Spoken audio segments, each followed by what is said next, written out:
বাচ্চা চুরি না করে।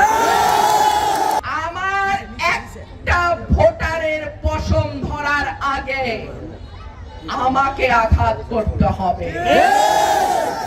নির্বাচন নিরপেক্ষ হবে বলে আমরা বিশ্বাস করি।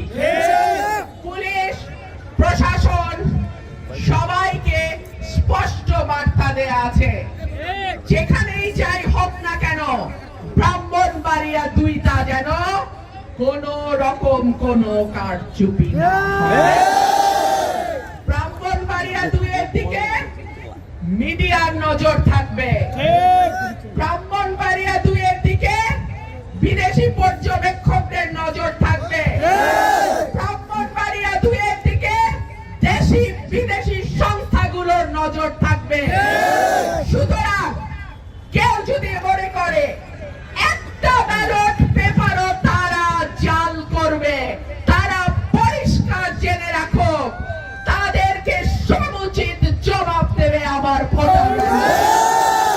11 তারিখ বিকাল থেকে 12 তারিখ রেজাল্ট আউট হওয়া পর্যন্ত প্রত্যেকটা কেন্দ্র আপনারা পাহারা দিবেন। আমার একটা হাঁসও যেন কোন শিয়ালের বাচ্চা চুরি না করে।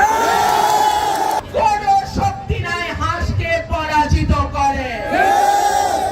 গণজোয়ার দেখতে পাই, এই গণজোয়ার আমার বাপ দাদার দোয়া, এই গণজোয়ার আমার বাপ চাচাদের দোয়া, এই গণজোয়ার আমার এলাকার মানুষের ভালোবাসা।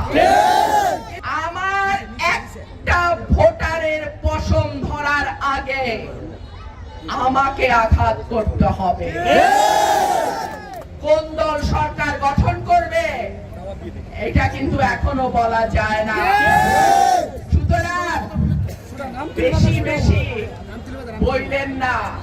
12 তারিখ মানুষের ফয়সালা কি হয় আমরাই ভালো জানি।